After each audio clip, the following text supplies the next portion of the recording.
Jean chapitre 18. Après que Jésus a dit cela, il part avec ses disciples de l'autre côté du torrent du Cédron. Là, il y a un jardin où il entre avec ses disciples. Judas, celui qui va livrer Jésus, connaît cet endroit. En effet, Jésus est souvent venu là avec ses disciples. Judas conduit une troupe de soldats et des gardes du temple. Ils viennent de la part des chefs, des prêtres et des pharisiens. Ils arrivent dans le jardin avec des torches, des lampes et des armes. Jésus sait tout ce qui va lui arriver. Il s'avance et leur demande « Qui cherchez-vous » Les soldats lui répondent « Jésus de Nazareth ». Il leur dit « C'est moi ».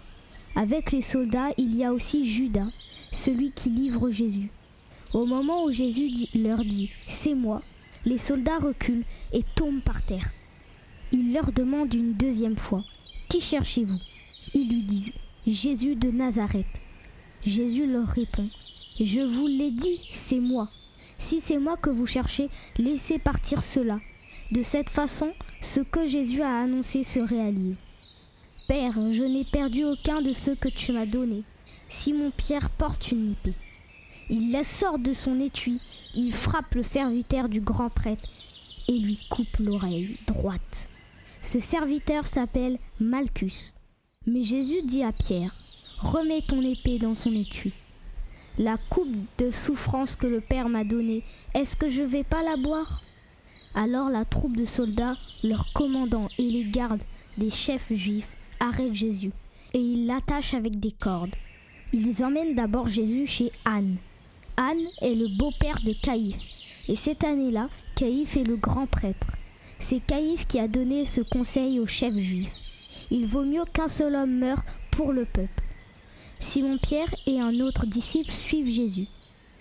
Le grand prêtre connaît cet autre disciple. C'est pourquoi celui-ci entre avec Jésus dans la cour du grand prêtre. Mais Pierre reste dehors, près de la porte. Alors l'autre disciple, celui que le grand prêtre connaît, sort de la cour. Il parle à la femme qui garde la porte et il fait entrer Pierre. La servante qui garde la porte dit à Pierre « Tu es bien un des disciples de cet homme, toi aussi ?» Pierre lui répond « Non, pas du tout. » Il fait froid, les serviteurs et les gardes du temple ont allumé un feu. Ils sont là et ils se réchauffent.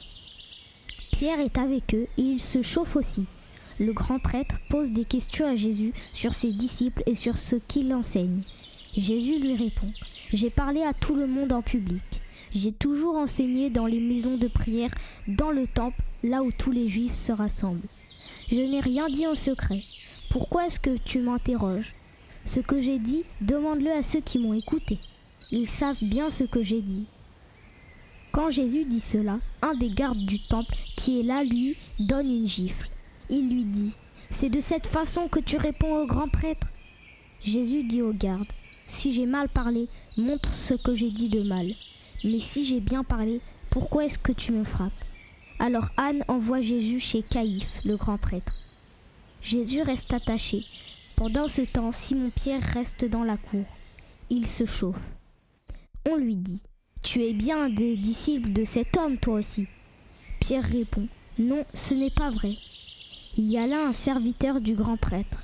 C'est à quelqu'un de sa famille que Pierre a coupé l'oreille. Ce serviteur dit à Pierre « C'est bien toi que j'ai vu avec Jésus dans le jardin. » Mais Pierre dit encore une fois « Non, ce n'est pas moi. » Et au moment, un coq se met à chanter.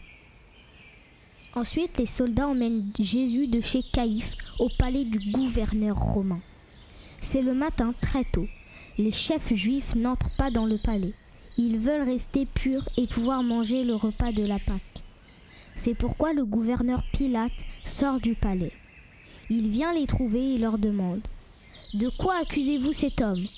Les chefs lui répondent « Si nous t'avons livré cet homme, c'est qu'il a fait du mal. » Alors Pilate leur dit « Prenez-le vous-même et jugez-le d'après votre loi. » Ils lui répondent « Nous n'avons pas l'autorisation de faire mourir quelqu'un. » De cette façon, la parole que Jésus a dit peut se réaliser.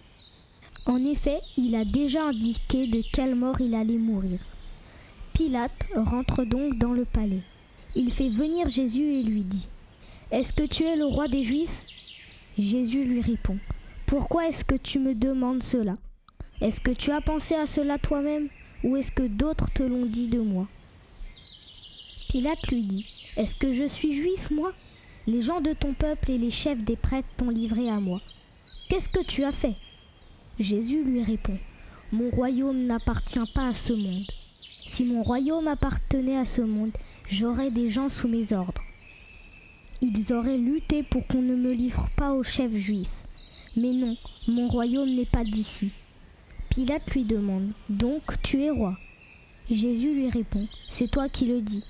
Moi, je suis né et je suis venu dans le monde pour rendre témoignage à la vérité. Tous ceux qui appartiennent à la vérité écoutent mes paroles. Pilate dit à Jésus, qu'est-ce que la vérité? Après que Pilate a dit ces mots, il sort de nouveau du palais. Il va trouver ceux qui accusent Jésus et leur dit, moi, je ne trouve aucune raison de condamner cet homme.